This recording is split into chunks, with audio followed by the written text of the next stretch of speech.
And today, our co host is actually, I guess you're more of a special guest than a co host, but I guess I'll give you the title of co host, Yay. is Lewis. Yay, I'm a co-host. So today, sadly, we had already told you that Steven couldn't make it, but also Sam couldn't make it. So here is Lewis, but he is also very knowledgeable on the high school hackathon, which was today, because he was in school and he got to watch it pretty much the whole day. So we'll get to who won and the podium. But first, I'm gonna say that we kind of had our own watch party today. We all sat around watching the hackathon at lunch and advisory, and really a lot of the day. And it was a really exciting event. So without further ado, the winning team was the Bethpage Bites. They did a fantastic job in the hackathon today. They also had an amazing setup that they brought to the hackathon. They had a monitor above their Chromebooks, and they had an extra power strip. It was really cool. I saw some images. We took some notes. We need to always have the best setup at the hackathon. So we know how to improve for next year.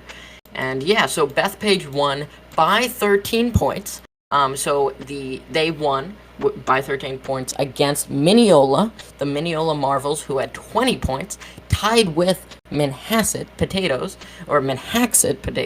with also 20 points. And then right below them in third place was the ASM Shark Bites. So that's the podium right there, 4 different teams, which is kind of funny because podiums are normally 3 teams. And then in fourth, you had the Programming Pirates. Fifth, you had the Coding Cougars. Sixth, Tornado Techies. And then import team name, which was kind of funny. And then the Hopog Hacking Eagles. Woo! Woo. So that's the total rundown. I'm not going to go through the whole thing. You can look it up. I'll put the replay in the description if you want to look at that. Also, ESM ran a flawless, really cool live stream. They did a great job. So I'll leave that link in the description too if you want to look at that. Really the event was really cool. The map looks really cool now because it's all colored in. Bethpage got all 3 quizzes. They're the only team to do that. That's kind of why they won. And it kind of goes to show that quizzes are the strategy because they only had 1 territory that wasn't a quiz. So I guess, take some notes for next year. If they have quizzes then, I think they're going to continue this quiz thing. They seem to, the mentors and KidOYO seem to really like these quizzes because they take a load off of the mentors.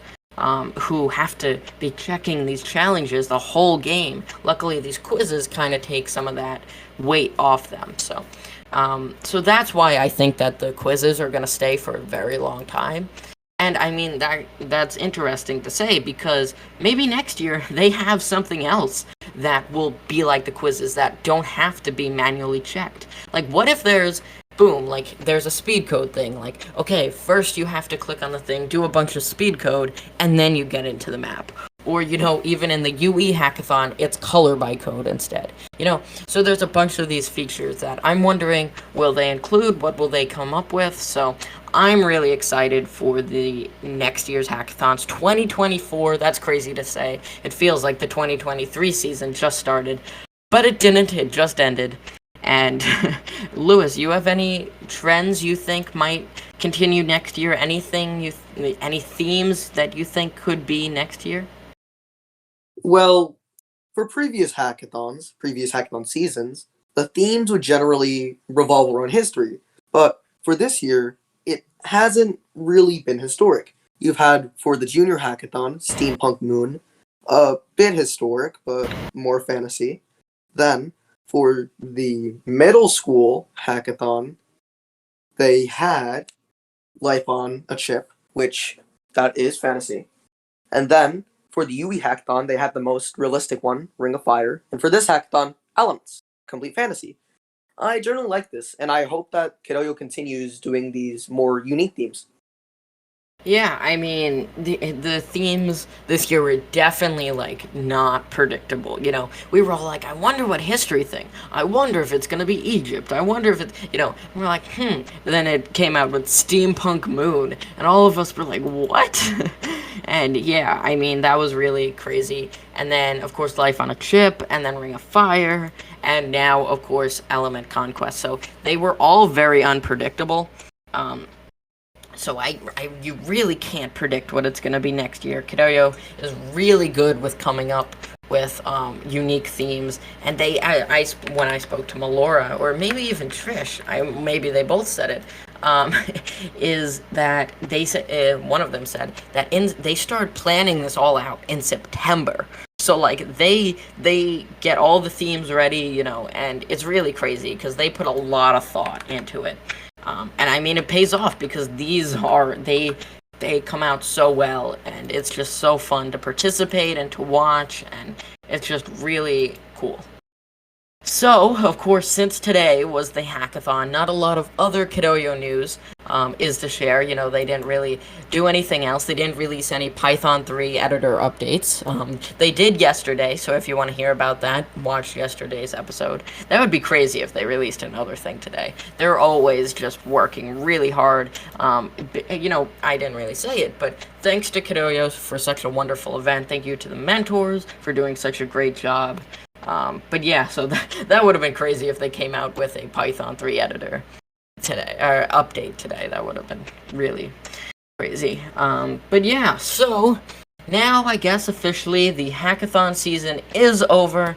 But don't worry, because after summer it will be September again and the festivities start back up. We at Hopog do a code clash in the beginning of the year. This year we did it in November. Last year I think we did it, I don't actually know when we did it. We didn't call it Code Clash then.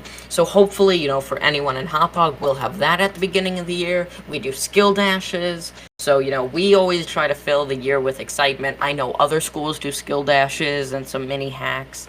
So I think that we can all look forward to that. And then right after that are the real events. So, to wrap everything up, thank you all for watching. Thank you for watching for all our new viewers since the beginning of Hackathon season. And yeah, we're going to be doing the same thing we've been doing till the end of the school year. And then it's summer break, so we'll see you after that at the beginning of next year. So, thank you all for listening, and we will see you on Monday. Bye-bye.